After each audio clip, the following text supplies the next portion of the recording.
So you don't have to treat every tremor. And in fact, patients have different thresholds for treatment. So for instance, I showed you that patient with a primary writing tremor, right? Why would you have brain surgery for tremor that occurs only with writing? Because it affects your employment, right? And that's a good excuse.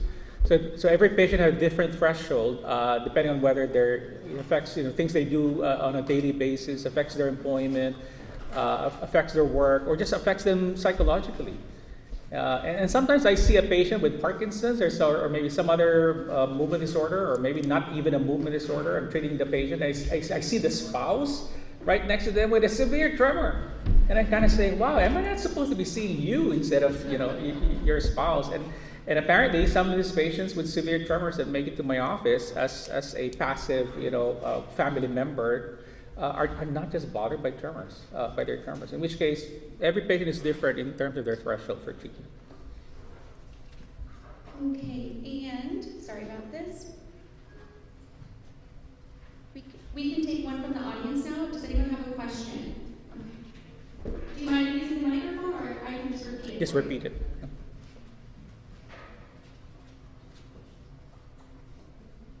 Dr. Ponce, you mentioned epilepsy as being something like PBS. Is that true? Yeah, so yes, the question is about epilepsy, whether epilepsy can be true with DBS. The key there again is patient selection, but epilepsy was tested through a rigorous double-blind trial that the FDA said, look, there's a benefit there.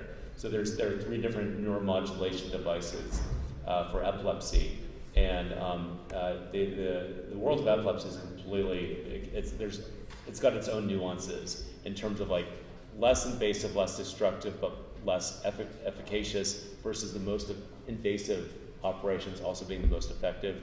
And so an epileptologist is the one who kind of helps navigate what's the appropriate strategy. My son has grand mal seizures, which is controlled by Keppra and Lamictal, but someday I will actually stop working and we do.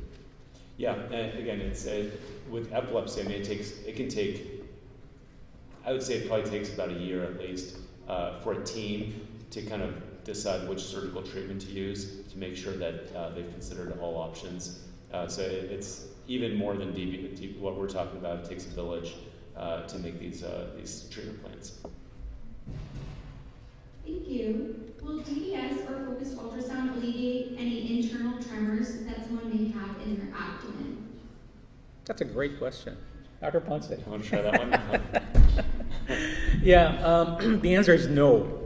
And in fact, I can remember maybe at least a handful of patients of mine that have tremors, and their external tremors are so well controlled with DBS, and then they kind of say, "Can you get rid of my internal tremor as well?" So internal tremor means they're vibrating inside of them, and the most common location is in their chest, or sometimes just inside their head, or sometimes they feel it inside their arm, and yet nobody sees a tremor.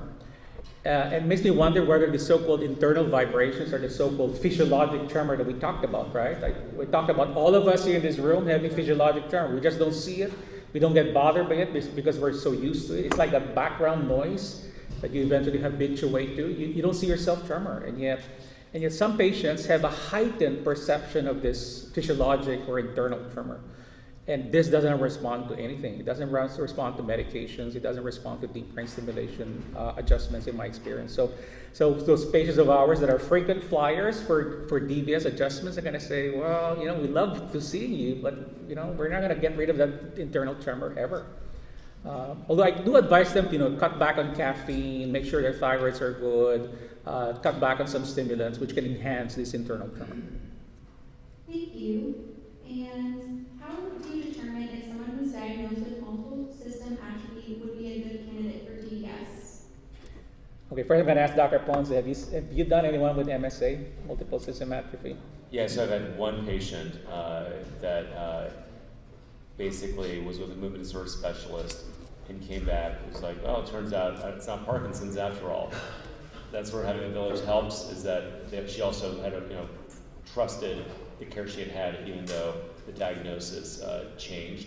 And we ended up actually removing the device, the battery and the wires down the neck, but she wanted to leave the wires in the brain just because she didn't want to expose herself to any risk on that front.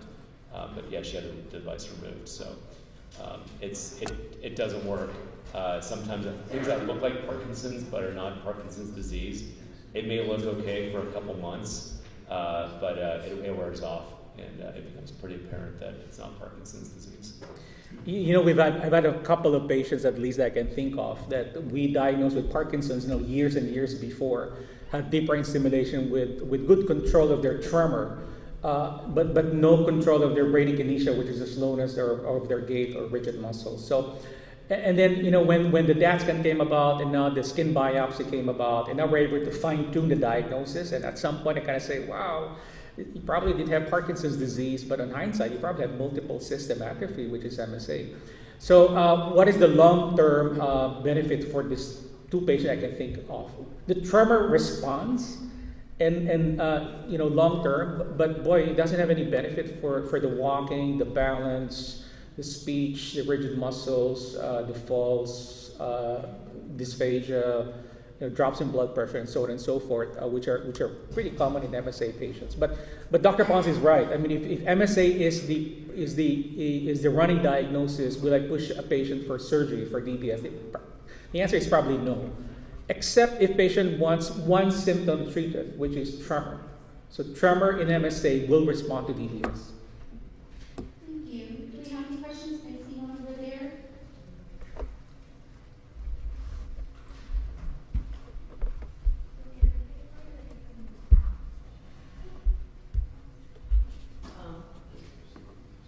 I just had my second surgery Monday, and Dr. Ponce is a terrific surgeon, but he's not much of a therapist.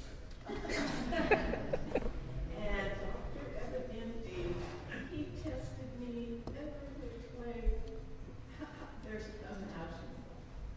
And I have head shaking bad, and my hands, and sometimes inside it felt like it. And so I've only had 2 tune-ups by Mary, and I am just thrilled that I have both of them and did so well. And so I just want to say something for their benefit. Thank you for sharing that. Yeah. Sharing. Yeah, thank you. Yeah, but do you mind if I just mention a few things? So there are cases where, remember I showed you slides of, is this essential tremor or is this essential tremor that has developed Parkinson's disease? And so sometimes or should I say oftentimes, you get diagnosed with what's called tremor predominant Parkinson's, or if we don't do any workup, we'll probably just say you have essential tremor. So why is it important to nail down that diagnosis and determine whether this is just pure essential tremor versus ET with PD, which can exist, right? I showed you those slides. And the reason is we now do dual targeting. So dual targeting means one target for the tremor and another target for the Parkinson's. So we don't do that for run-of-the-mill Parkinson's disease. We don't do that for the run-of-the-mill garden variety essential tremor. We do it for patients that I think had essential tremor plus Parkinson's, or even just Parkinsonism. So for instance, if the skin biopsy is positive for alpha-synuclein, and you have years and years of diagnosis of essential tremor, what target would I most likely choose? So I'll probably choose the tremor target, which is VIM, plus the Parkinson's target, which is the subthalamic nucleus. And maybe Dr. Ponce, you can explain a little bit about this dual targeting and how is it any different from the traditional, ET only or PD only DBS? Yeah. So the way we get to the brain, so there's nodes within the brain. Those are the targets we use for DBS. Those spots that are part of the circuit, that if we tap into that spot, we can kind of reset the circuit. And then there's how we get there. And we want to make sure we access those areas through safe pathways for the brain. And so right behind the forehead is an area of the brain that we call non-eloquent, because if there's some swelling or a little bit of blood, it's not going to it's not going to cause paralysis. It's going to be well tolerated, and you can recover. There's another spot in the brain that's kind of up of and behind the ear that we often use to place shunts, for example. We can pass something through the brain to reach another location. And so these are safe entry points. And it turns out that if you say there's two parts of the brain that, there's different parts of the brain that we can use to do DBS, right? And so say you draw a line between two areas of the brain and you see where that line ends up. Now, if it goes out of your mouth, we're not going to like go through your mouth to do the operation, right? But if it goes through a safe spot, we're like, hey, wait a minute. If we, instead of doing the surgery from behind the forehead, we go from above and behind the ear, we can get two for the price of one. With one wire, one pass, we can actually pass the electrode to the tremor spot as well as the Parkinson's spot. And it turns out the relationship between the Parkinson's target and the essential tremor target, when you project it out, actually lands in a very safe area that we can access for surgery. And so, and what's kind of neat is, regardless of the haircut on those patients, when you look at them from the forward, there's no evidence of the surgery because it's all in the back. But you're face down for the operation, and but that's how we kind of started doing this, was that looking at these two areas, say, look, we project that out, that's actually a safe spot to enter. If you go right where the vision is, or right where motor function is, that's a no-fly zone. So there's areas in the brain that are no-fly zones, and there's other areas that we say, we can pass something through here safely. I have a question here, which I think is something that will interest everyone. I'm in my 80s. Do I qualify for ultrasound or DBS, or both, or neither? Yeah, so obviously there's always caveats, but I think for the purpose of your question, in your 80s, I'd say you still qualify for both. That's when we factor in your physiological health, right? Your physiological age, what your medical comorbidities are, kind of where you and your family are in terms of what your goals and values and beliefs are in terms of what you want out of your next 5, 10, 15, 20 years. But it's all done on a case-by-case basis. Dr. Evidente and I have a number of patients in their 80s for not only essential tremor, but also for Parkinson's, which Parkinson's would be considered a more frail population in their 80s than essential tremor. And I'm in my 80s. There you go. Thank you. Thank you for sharing that. I was asleep. Okay, but you have to be a good 80. So not every 80-year-old will make it. So for instance, if you have a laundry list of medicines and comorbidities, congestive heart failure, cancer in remission, liver failure, bad uncontrolled diabetes. Okay, that's not a good 80, right? So you have to be a good 80 medical-wise and a good 80, cognitive-wise. So we do we send you to a neuropsychologist who will map out your cognitive faculties. You must be good, cognitively intact to make it to DBS, at your age. Yeah, 85 days out of surgery, out and about. Congratulations. Yeah.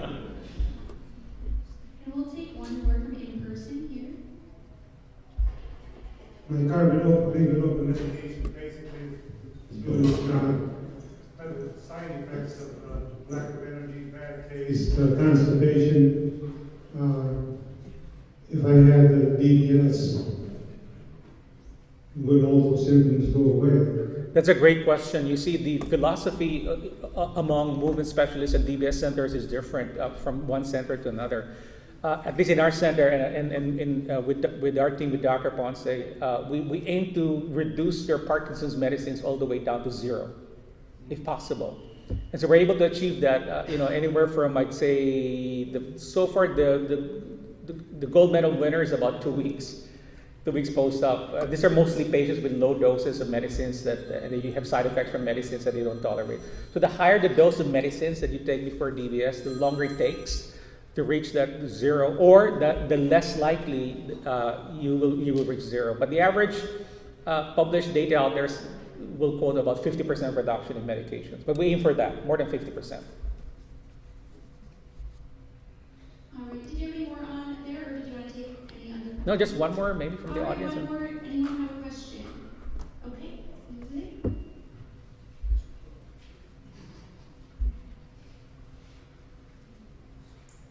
Hi, Dr. Evidente. Hello there. When you talked about DBS for one area, so for my case, as you know, essential tremor, but then does it also work on the dystonia? The answer is yes. Yeah. So for instance, thalamic DBS can that benefit both essential tremor and dystonic tremor? The answer is yes. Although if you have a focal tremor of the head that is associated with the dystonic, so-called dystonic tremor, I favor the target called GPI. But if you have both essential tremor and a dystonia, the thalamus will work pretty well as well. And this we saw in patients with, we published on this just a couple of years ago with Dr. Ponce. We have a series of patients with spasmodic dysphonia, which is a focal dystonia of the vocal cord. They sound like this, they're like choking. Okay, this is how they sound. Okay, that's called spasmodic dysphonia, and it's dystonia of the larynx.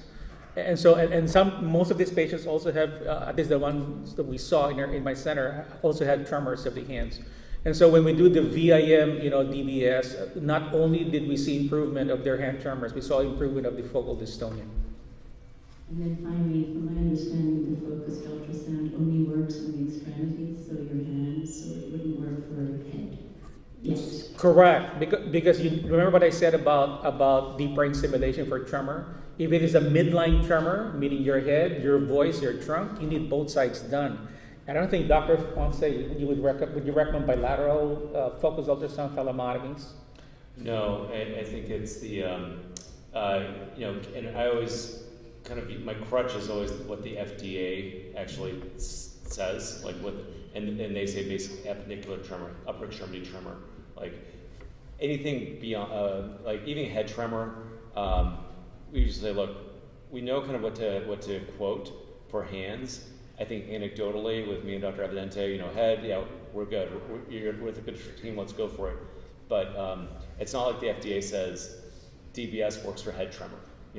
It's that from our experience, and it's been published, but we know it works. But but we want to make sure, I especially, as part of my informed consent, that we separate kind of off-label versus on-label goals of treatment. And what the FDA says is we're going to treat the hands with DBS and for focused ultrasound.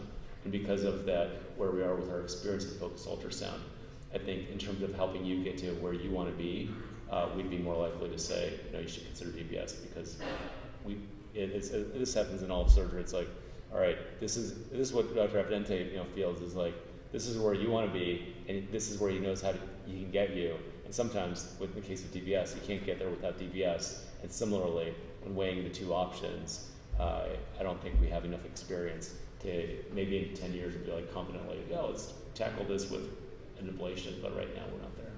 Thank you. Okay, All right, thank you both. thank you. Any closing words from either of you? No, we'd be happy to answer, more questions offline. There's lots of questions both online and in person that we haven't answered, but we'd love to answer those offline. And thank you both, Dr. Evidente and Dr. Ponce, for sharing your expertise and experience with movement disorders. I would like to,